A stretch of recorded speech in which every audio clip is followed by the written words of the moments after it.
E ainda são muitas as dúvidas sobre gestantes com coronavírus. O que sabemos é que todas as faixas etárias, desde recém-nascidos a idosos, são suscetíveis à Covid-19, mas ainda há questionamentos sobre como o vírus se comporta em gestantes e qual a gravidade. É sobre esse assunto que agora nós vamos conversar ao vivo com a ginecologista obstetra Fernanda Spadotto.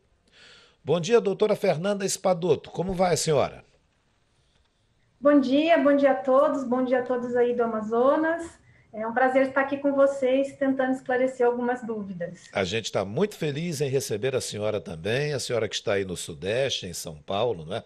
E muito obrigado pela sua participação conosco. Eu já pergunto, porque tem muitas mulheres grávidas acompanhando. Grávidas têm mais risco ou não de desenvolver as chamadas complicações por causa da Covid-19? Então, esse é um conceito que mudou, né? Inicialmente, nós não, lá em março, quando os casos começavam a aumentar aqui no Brasil, começavam a surgir as primeiras transmissões comunitárias, nós tínhamos uma ideia do que nos era vendido em literatura, né, dos casos que tinham acontecido em Wuhan, na China e na Europa, né, na altura Itália e Espanha eram os países mais recordistas, e todas as publicações falavam assim, não, gestante, por ser uma população jovem, normalmente vai ter uma evolução mais benigna do Covid. E, na verdade, não foi isso que a gente aprendeu de março para cá, né? Assim, eu estou aqui no centro, eu tô num dos principais centros do Sudeste que tratou as gestantes com Covid. Na verdade, eu estou no Hospital das Clínicas, eu sou assistente daqui, né? Hospital das Clínicas da Faculdade de Medicina da Universidade de São Paulo. E nós fomos a referência do estado de São Paulo e ainda somos para tratamento de gestante com Covid. E de lá para cá a gente aprendeu que grávida, na grande maioria das vezes, como todo paciente jovem, tem casos assintomáticos ou hipossintomáticos. Mas sim, tem algumas gestantes que podem vir a ter complicações da doença, né? Em especial aquelas com comorbidades, hipertensas, diabéticas, obesidade se mostrou um fator de risco bem importante para ter uma evolução mais desfavorável da doença. E principalmente aquelas gestantes no terceiro trimestre, tá? No terceiro trimestre, porque uma coisa que se especula, né? Porque a gestante ela vai tendo alterações do seu sistema cardiovascular ao longo dos 3 trimestres da gestação. Por quê? Você imagina que ela começa com uma quantidade de sangue, o volume sanguíneo e o trabalho cardíaco, ele amplia em 30% a 40% até o fim da gestação. Então, essas pacientes, em especiais as que contêm alguma comorbidade, elas estão mais suscetíveis, são mais frágeis do ponto de vista cardiovascular no terceiro trimestre, daí que se especula que no terceiro trimestre a gente tem que redobrar os cuidados para que essa gestante não pegue o Covid, porque não temos como prever como será essa evolução. Compreendo. Agora, doutora, nós temos uma informação que, segundo o Ministério da Saúde, a maioria dos relatos de literatura mostra que grande parte das mulheres gestantes apresenta quadros clínicos leves ou moderados. Com o aumento do número de casos, foi verificado um maior risco de complicações, principalmente no último trimestre da gravidez. A senhora ainda há pouco falava no terceiro trimestre, não é? E no puerpério, inclusive com casos de morte materna. Pergunto, como pode isso ser explicado, doutora? Então, conforme eu estava começando a dizer, a gente primeiro pegou essa experiência de literatura, depois nós montamos a nossa própria. Então, o Ministério, lá nas suas primeiras publicações, repete o que tinha vindo de relatos de casos. Nós aqui na América Latina e na América também, né, porque esse evento de mais gravidade em gestantes também se confirmou nos Estados Unidos, a gente especula, né, que nesses lugares, principalmente na Europa, na Ásia, você tem um controle de natalidade maior, você não tem tantas grávidas assim. Talvez tivesse faltado número de casos para eles darem essa expertise para a gente. Então, inicialmente, o Ministério da Saúde repicou o que se vinha de literatura, obviamente. Mas isso mudou já nas publicações do Ministério, tá?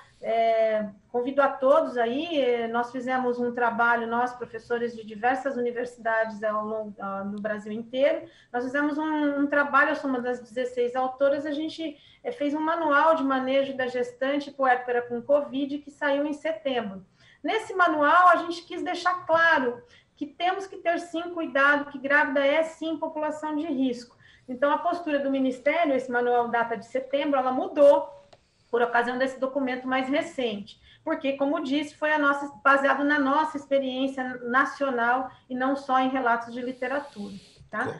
Mas o terceiro trimestre ser mais acometido é justamente por causa de todas as modificações do sistema imunológico e cardiovascular que acontece na gestante ao longo dos 3 trimestres e que culmina com esse estágio mais, assim, delicado, vamos dizer assim, mais suscetível aí do 7º, 8º e 9º mês de gestação. Bem, então, mulher grávida é sim uma pessoa de risco nessa questão da Covid, não é, doutora?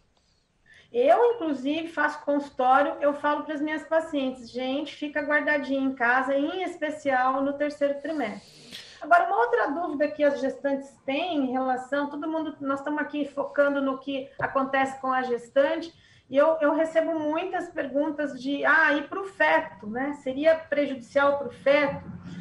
Até aqui, o que a gente tem de experiência de literatura e nossa particular, nós acompanhamos aqui mais de 150 gestantes com Covid confirmado, né, aqui no Hospital das Clínicas, é que a transmissão para o feto, ela é pequena, tá? E nos ínfimos casos que isso acontece, o feto, o recém-nascido é assintomático, sem grandes complicações. É descrito em literatura, isso ainda é um dado meio nebuloso que a gente ainda não compilou com a experiência nacional, um risco de a mãe que desenvolve Covid em trimestres mais, primeiro e segundo trimestre, de ter uma deficiência do crescimento fetal, né, do peso no final desse feto, então é restrição de crescimento. Mas isso ainda não é um dado compilado, acho que falta mais alguns meses de observação para a gente dar essa notícia. E, assim, malformação, obviamente, a gente não tem. Mas nós temos um risco do feto, para o feto no terceiro trimestre. Os pouquíssimos casos, porque, assim, 85% dessas gestantes serão assintomáticas. 15% desenvolverão alguns sintomas. A ínfima parcela delas pode evoluir com sintomas mais graves, que necessite de internação, suporte de oxigênio, internação em UTI. Agora, esta população que tem necessidade de internação, suporte de oxigênio para respirar, são gestantes em que a hipoxigenação pode ocasionar tanto sofrimento fetal, e a gente ter que acabar fazendo o parto prematuramente por causa disso, quanto até por conta da falta de oxigenação, ela pode entrar num trabalho de parto prematuro e também acabar nascendo feto prematuramente. Então, prematuridade, ou seja, um feto que nasce antes das 37 semanas de gestação, talvez o maior risco para esse bebê. Por isso que, mais uma vez, vamos ter cuidado, em especial no terceiro trimestre. Doutora, e as mulheres com suspeita de Covid-19, mesmo assim, podem amamentar ou não? Olha, felizmente esse é um dado que a gente está mais seguro em dizer que tanto as com suspeita como aquelas confirmadas podem amamentar. Não há passagem do vírus pelo leite humano.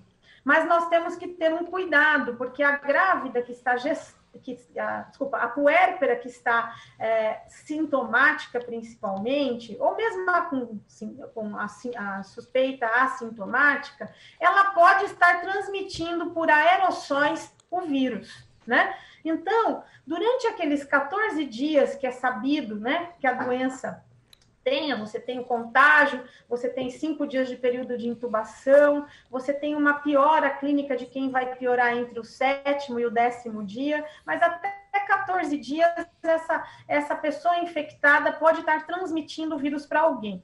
E para o recém-nascido não é diferente. O recém-nascido que essa mãe vai amamentar, ela pode transmitir por aerossóis, não pelo leite. Então, nós temos que ter alguns cuidados. A mãe tem que higienizar muito bem as mãos antes de pegar o bebê para amamentar. Ela tem que estar de máscara. Essa máscara tem que ser trocada a cada amamentação. Ela tem que evitar falar durante o ato de amamentar para não diminuir, minimizar o máximo possível a produção de aerossóis, né? E evitar que o recém-nascido toque no seu rosto, cabelo, sua face, que é onde a gente tem a maior concentração de vírus em superfície corpórea, porque ele é expelido pela respiração. Mas se ela tomar todos esses cuidados e, sim, não pôr o bebê para dormir ou estar num ambiente, se o bebê dormir no quarto dela, num ambiente de pelo menos 1 metro de distanciamento desse bebê. Tomado esses cuidados, esses 14 dias serão tranquilos e ela não correrá o risco de passar o Covid para o bebê.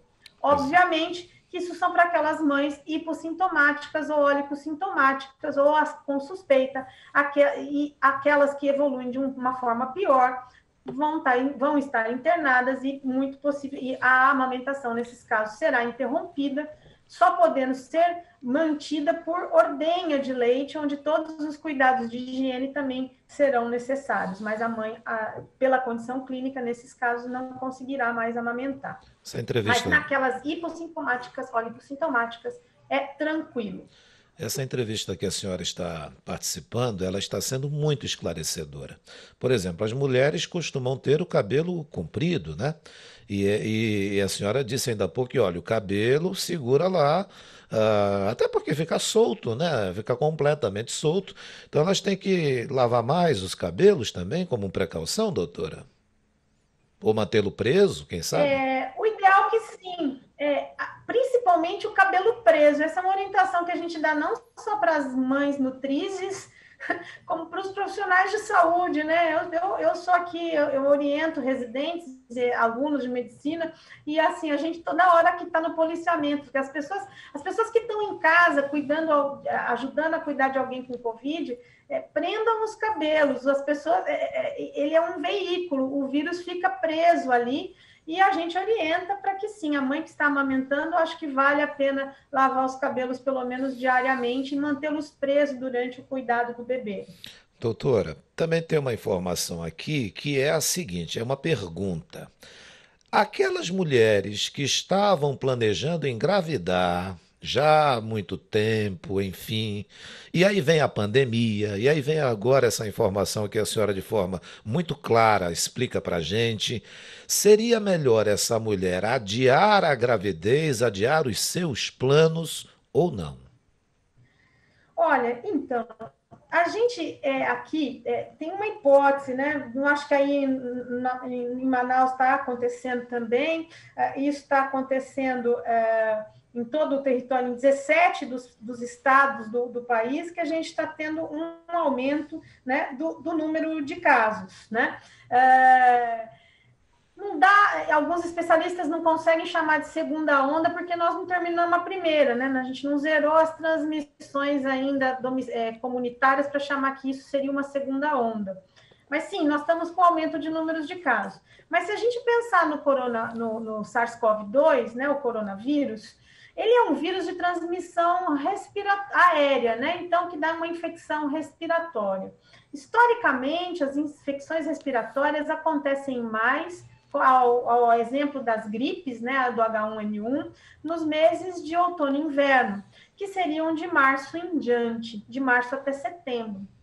Ora, em março até setembro, a gente, sim, como está acontecendo na Europa, que é o outono e inverno deles, houve uma recrudescência dos casos, aí sim a gente chamando de segunda onda. Então, veja, aquela gestante que quer engravidar, Eu acho que para ela, enquanto a gente não tem as certezas da vacinação, a certeza de qual vacina será possível em gestante, que isso também é uma coisa que não está esclarecida, né? A que está liberada para uso, a Pfizer tem uma tecnologia, essa da Pfizer tem uma tecnologia que a gente não sabe, né? Se vamos conseguir imunizar gestantes. Então, a gente ainda não tem todas as certezas na imunização de gestantes, nem tampouco da imunização dos outros que estão à volta das gestantes aqui no Brasil.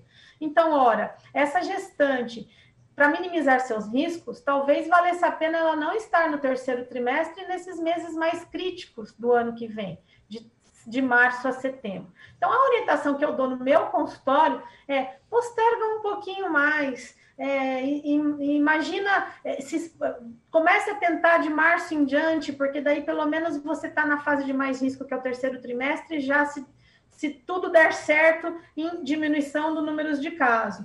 Então, assim, minha orientação é que sim, se puder, principalmente para aquelas gestantes que são mais jovens, que não estão mais assim, as gestantes mais velhas que estão já no seu limite de fertilidade, a gente vai considerar liberá-las para engravidar, com todos os cuidados, auxílio e tudo mais. Correto. Mas aquelas que puderem postergar, posterguem.